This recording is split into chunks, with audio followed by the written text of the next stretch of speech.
The 4th of July nightmare. It was a sweltering 4th of July, the kind where the sun beat down mercilessly, promising a night of fireworks and celebration. My friends Jessica, Marie, Ann, and I had decided to spend the night together at Ann's house, nestled on the outskirts of a small, quiet town. Little did we know that this sleepover would turn into a nightmarish tale we would never forget. Ann's parents were out of town for the weekend, leaving the house to us. We had big plans, watching a marathon of scary movies, indulging in junk food, and maybe even sneaking a sip of Ann's dad's forbidden liquor stash. As the sun dipped below the horizon, the four of us gathered around the backyard fire pit, a makeshift bonfire ready for marshmallow roasting and ghost stories. Jessica, always eager to spook us, and suggested we share ghost stories. We took turns, each tale darker and more chilling than the last.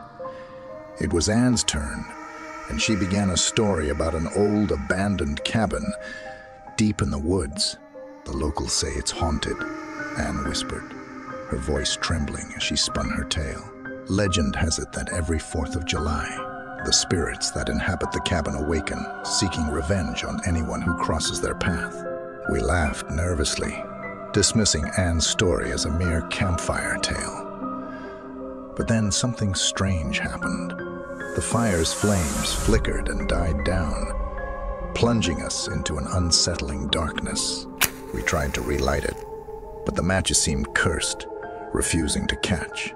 An eerie silence settled over us as we realized the night had grown inexplicably still.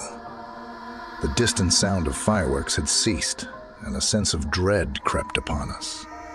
The dense woods, once teeming with life, now felt empty, as if the forest itself held its breath.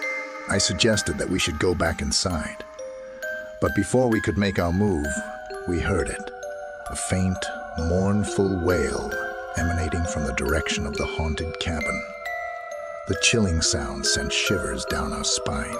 Curiosity got the better of us, and against our better judgment, we decided to investigate.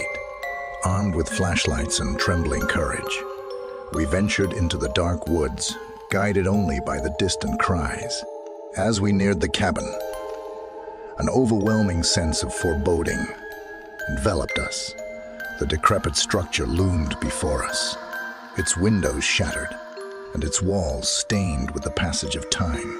The cries grew louder, and a cold wind whispered through the trees, carrying with it the voices of the restless spirits. In the dim light, we saw them, the apparitions of those who had once lived in the cabin, their hollow eyes filled with malice. They began to advance, their spectral forms inching closer, and panic surged through us like an electric shock. With trembling hands, we turned and fled, the creatures chasing us relentlessly through the labyrinthine woods. We stumbled and fell, branches clawing at our clothes, but the spirits were unrelenting. It felt like an eternity had passed before we finally reached Ann's house, slamming the door shut behind us. The nightmarish ordeal had ended, and the woods were silent once more. We huddled together, shaken and terrified, knowing that we had trespassed into a world beyond our understanding. The woman by the lake. It was the 4th of July, and excitement was in the air as my boyfriend and I headed to his vacation house near the tranquil lake. The sun had set, and the night was wrapped in a shroud of darkness. We decided to step out onto the porch, hoping to catch a glimpse of the fireworks that usually lit up the sky on this festive night. As we stood on the porch, I couldn't shake the feeling that something was off. The night was unusually still, devoid of the usual sounds of crickets and frogs that usually serenaded the lake. A sense of unease washed over me. That's when I saw her, a woman standing by the edge of the lake. She was dressed in a long, tattered white gown that seemed to shimmer in the moonlight. Her hair was long and jet black, cascading down her back in disheveled waves. It was as if she had stepped out of another time, a ghostly figure from the past. I whispered to my boyfriend, "Do you see her?" He squinted into the darkness. "See who?" "The woman by the lake," I replied, pointing a trembling finger. He followed my gaze, but shook his head. "I don't see anyone. You must be imagining things." But I knew I wasn't. The woman was there, her pale face hauntingly beautiful, her eyes fixed on something in the distance. She didn't acknowledge our presence. Instead, she seemed lost in her own world. Curiosity and fear compelled me to step off the porch and cautiously make my way towards the lake's edge. My boyfriend protested, but I couldn't resist the eerie pull that drew me closer to her. As I approached, my heart raced, and a chill coursed down my spine. The closer I got, the more I could see her features. She had a delicate face, but her eyes were empty and devoid of life. She raised a spectral hand and pointed to the water. My gaze followed her gesture, and I gasped in horror. In the lake's reflection, I saw a scene from the past. A group of people, all dressed in old-fashioned clothing, celebrating by the water's edge.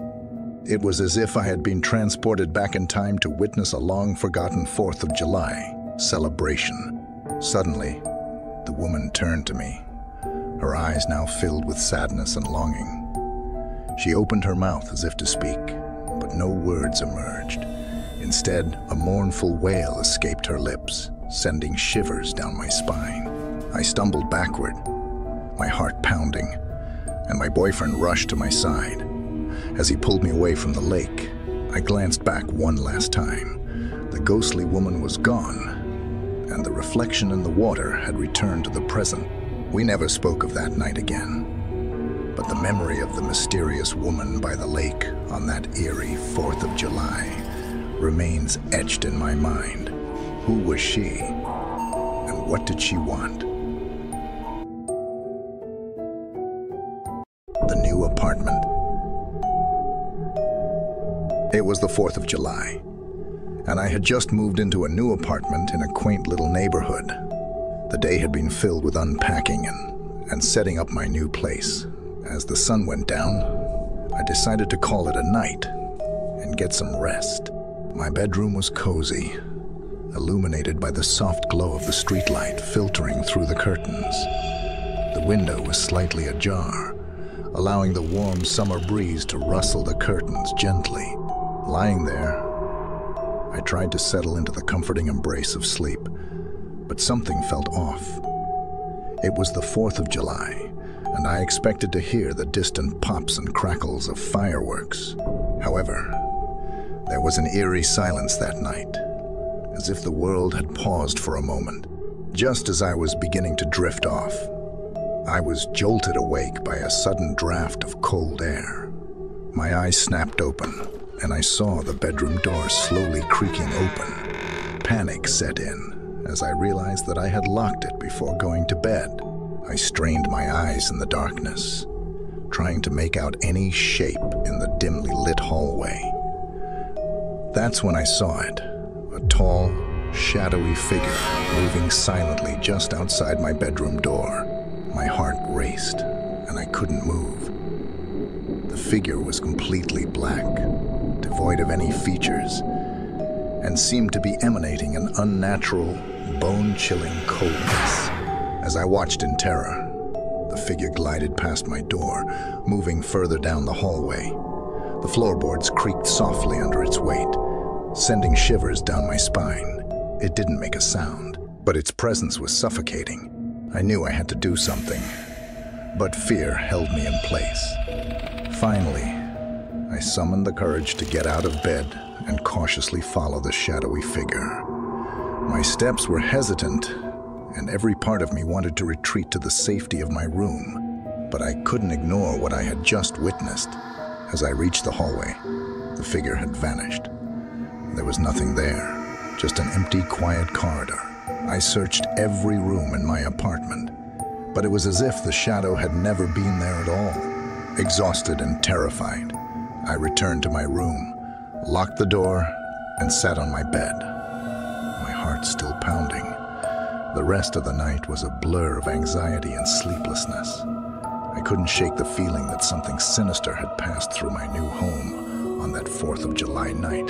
To this day, I can't explain what I saw or why it chose that particular night to make itself known. But one thing is certain, I'll never forget that chilling encounter, and every 4th of July since then. I've felt a sense of unease that lingers in the shadows of my new apartment,